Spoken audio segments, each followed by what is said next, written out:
Welcome back, everybody, to where it's fill in the colored box, and hopefully you pick the right person day in America. Yeah. I guess it depends on what voting system you have. At least here in Ohio,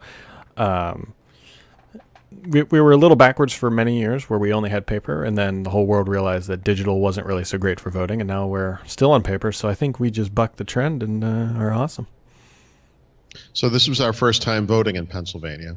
And a year ago, my wife went to vote, I guess it was a year ago, in the primaries. And she was turned away. And the reason she was turned away is that we're both registered independents. There are no independents voting or running, so we're not allowed to vote. Yeah. In Massachusetts, as a registered independent, you just get to choose. I think that's how Ohio is, too. That's the point of being independent. Yep. Yeah. So my wife she was really fired up. You know, she's like, I'm going to make a scene if they turn me away from this thing today. And I'm like, they're not going to do that, Stephanie. It's going to be fine. And then I heard them ask for her license, which they didn't do for anyone else. Ooh. And then I took mine out because I knew it was coming. And I said, I got to ask you, why are you asking for my license? And she said, because this is the first time you've ever voted here. And it was fine. And actually, I'll give them the credit for this. They used a credit card looking thing with a chip in it. Yeah. Plug it into the machine. So it was a digital process, which I'm sure can't be circumvented anyway. So it's fine. Probably uses BitLocker encryption. It's probably great. Anyway, the point is, there's in the what I would call the exact opposite of voter suppression. The very first thing you can choose is just fill in everything for one party and then choose the party. And so if you choose Democrat or Republican, it would choose every Democrat or Republican person who is running across every, whatever the positions are. So anyway, I think it worked fine. I had always we used paper. I don't know what you have in Ohio, but in Massachusetts, it was like this big, it's what Ohio heavy has. stock with punches in it and stuff. And, it was serious for paper. I mean, but you kind of go back with the little credit card thing and you're like, I'd like to get my Apple iTunes gift card back, please. Or what, it's like a weird, I don't know. Yeah, no, Ohio. So you go in, it doesn't matter how many times you voted, because I voted the same place every time. You give them your license, and then it's almost looks kind of like an iPad mini looking thing, but it's definitely not. And it scans the barcode on the back of your license. Yeah, we did the same. They didn't scan it, but they looked us up, and they turn it around, and you sign it or whatever. Yep. So they scanned it, and then they pull up your information. You have to tell them your address to verify it. They spin it around. You have to sign it, and the signature has to match your signature from last time. Okay. And then they give you this like massive card thing, and you fill it out. And then when you're done, you go over to this machine, you put it in, and it like sucks it in and tallies your votes. Yeah, right. So we didn't have that. Right. We used to have the paper that got sucked in the thing. I think it was the same paper they used for the Magna Carta back in 1066 or whatever that was. But like some vellum or something. But yeah, the card thing was a little weird, and the flow was a little weird because there's a line obviously, and you go down the line of people, and you get the card, you do your thing, and then you come back to the line, and you have to kind of step in at the end and hand the woman the card back, which she then hands to the next voter. And for some reason, only 3 people voted in my district because they probably kept using the same card. Can we get some younger people in there? Anything? No. I was kind of hoping that. So probably many people in this podcast have never met your wife, but unlike Paul's wife has a bit of that Boston accent to her, and I would have loved to seen her make a scene in the middle of Pennsylvania with that accent. Yeah, they're like, oh, we can tell which way you're voting, honey. We'll just fill it out for you. Yeah. We'll turn that blue purple if you don't mind. Man, I can tell you, Paul, what did not show up at the polls today. No. 1809. So there's still time, right? It's early. It's Tuesday. This is true.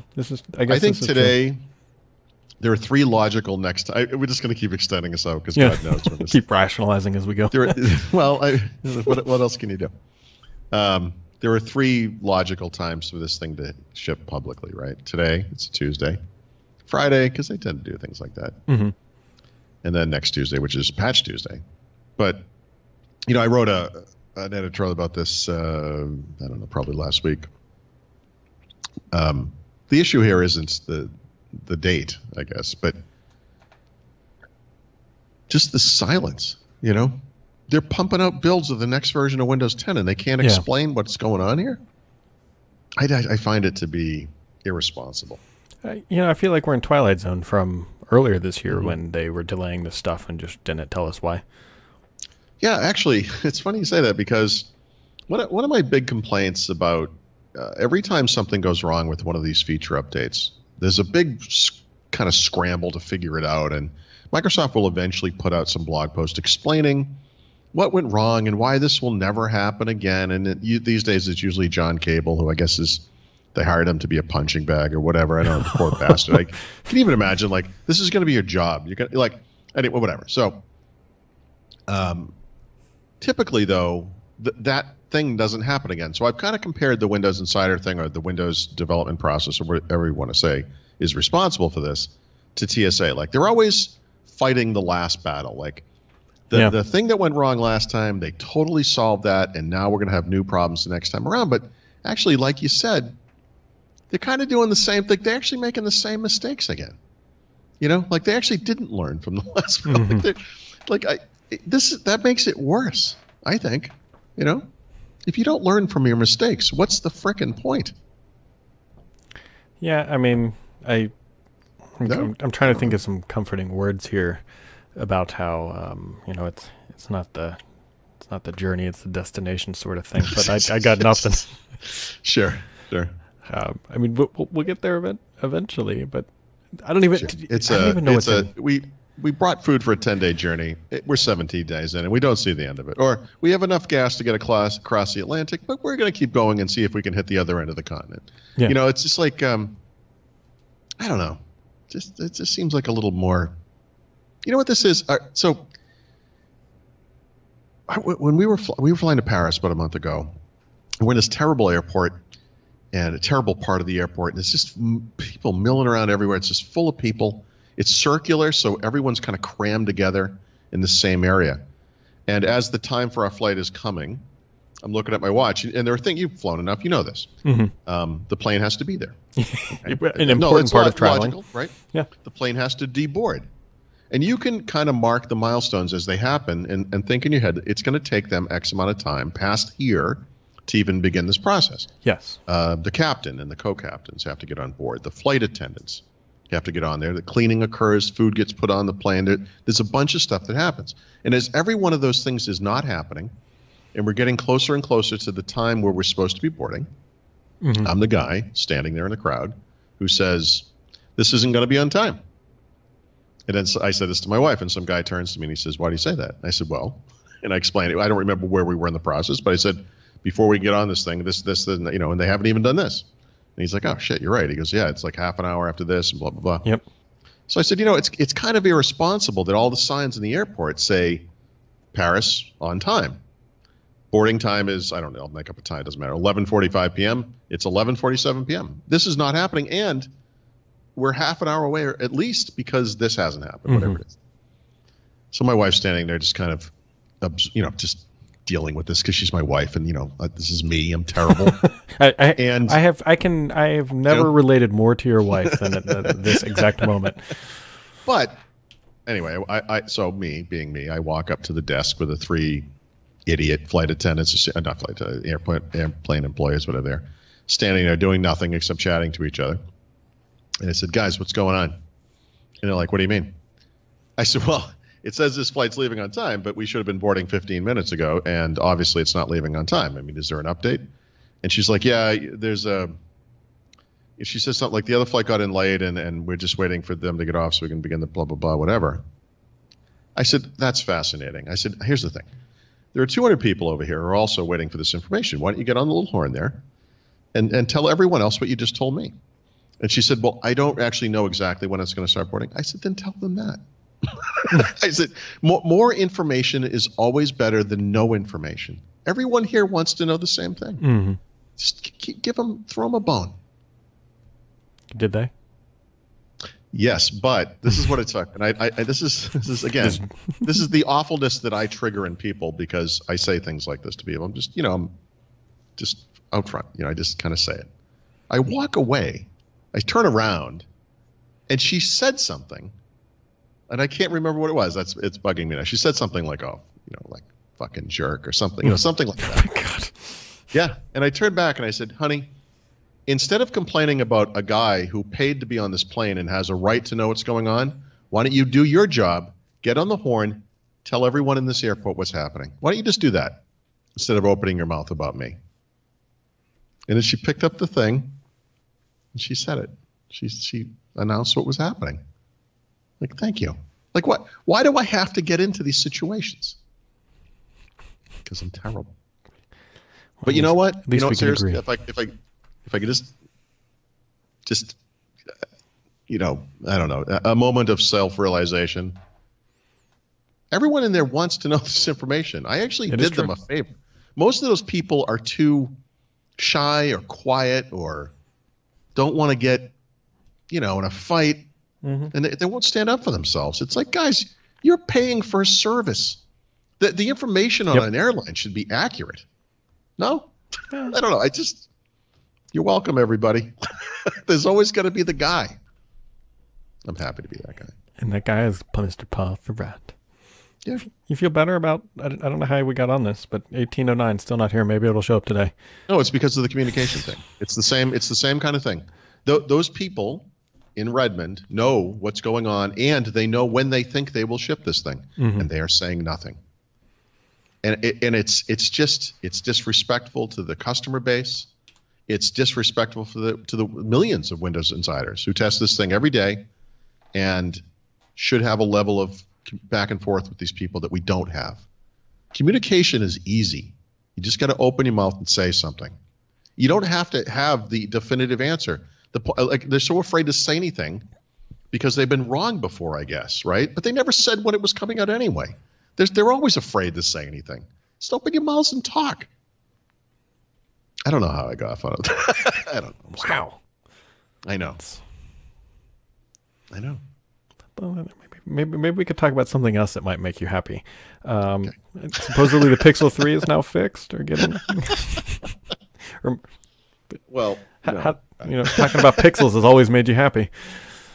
I'm testing a OnePlus 6T, by the way, and it is awesome. Do you have it right there? Awesome. I do. In fact, actually, you know what? It would be worth showing you this because it's cool. It has like an in-display fingerprint reader, which you can kind of see there. Yep. That's just the graphic on this. I can't do it with this hand. It's going to be a little awkward, but it, let's see if I can. How am I going to do this backward? I can't. I'm so sorry. Well, anyway, here, let me try it this way. We'll get this. I promise. All right, here we go. 28 minutes later, Paul shows how to log into a phone. It works great, doesn't it? Oh, there it goes. No, it actually does work great. So the only problem I have with it, honestly, literally the only problem, is I'm so attuned to putting my finger up here to find the fingerprint reader that because it's not there, I find myself. I thank God they didn't put the camera down there. It's the flash. Yeah. This flash must be all smudged because I have so many times done this. So you have to kind of go back to getting used to the fingerprint reader being on the front, which is kind of similar to the way like the iPhone 8 and 7 and 6, all those phones were. It works fine. I think it works well. It's great. But complicating matters, Brad. This thing arrived. I don't know if you can see this very well. No, it looks like a mirror. Yeah, it's a 3-camera system. It's in a grid of 4 because the fourth one, of course, is the flash. But this is a Huawei Mate 20. Ooh. Apparently, the camera on this thing is unbelievable. So, just completely complicating this whole review process. I'm gonna have to, look at that too. That looks awesome as well. And actually, you can see it has a little teardrop notch, just like the OnePlus 6T. But anyway, the topic you brought up, which was the Pixel 3. If you go to AndroidPolice.com, they have created a page of all of the bugs with this phone, with these two phones. And it is a really long list. And it's broken down into 3 parts. There are the parts that Google has acknowledged and said they will not fix because they're working as designed, or they don't think it's a bug, which is alarming. There are the bugs that Google has acknowledged and will fix, and actually they fixed one this week, or are fixing one this week. But it's one of the minor ones. It's not one of the big ones like memory management or photos not saving. And then there's the one that's like, yeah, these are problems that people report in Google has never said anything about them. And that's a pretty good list too. And let's just say I will not be rebuying a neck. Oh, Jesus, here we go. Pixel 3 again anytime soon. I'm looking at this list. It is, yeah. It's not good. And everything that I've noticed, like the problems I had with it, those problems are all in the list in different places. The lack, like the stereo separation is just so terrible on the speakers. It's all oriented to one side. The tinny, echoey, whatever you want to call it, terrible vibrating sound that occurs when you play any sound out of those speakers. Awful. Not saving photos. Memory management issues where you switch from an audio or music playback app and go do something else, and then the audio stops because it can't handle things in the background for some reason. Are all problems that I experienced, and then there were more. There were more clicking on phone calls. There's all kinds of stuff in there. So, yeah, another great round of Google quality hardware. It does have a good camera, though. Yeah. Well, good. You can take all the pictures of yourself crying while trying to use the device. Right. Yeah. So if you're shaking with rage, it's okay because it will correct for that.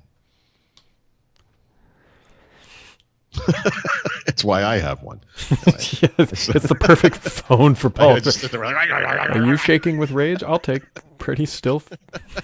Jeez. Oh my God. I don't know. I got nothing. I slept too much last night or something. I did the opposite of sleep too much last night. I woke up at 5 a.m. because my wife goes to the gym at 4:45 in the morning, and the dog was howling, like crazy. And I'm like, what's wrong? So I took him, and he went outside and went potty. And my wife claims she took him out before she left, or maybe she just passive aggressively just got up and left, and knew the dog would wake me up. Yikes. And so I got up conveniently, I woke up at about 5 a.m. and then I was able to finish 2 more chapters of the book that you are working on ahead of me. And the interesting thing is I keep adding things to the last chapter. Like it's almost like the steamroller's coming and I'm still like finishing things out on the end. No, that's fine. Might as well. And yeah. It's only the last chapter because the last chapter talks about what's coming in the year ahead and Microsoft might nuke my house. Is there a section in this book of, it occurred to me like, Apple and some other companies kind of made fun of Surface Pro in particular, and then they all kind of released like these rip-off products. So maybe not explicitly calling out each manufacturer, but I do point out that yes, there is. I believe so. I believe in the chapter called "Everyone Hates Microsoft."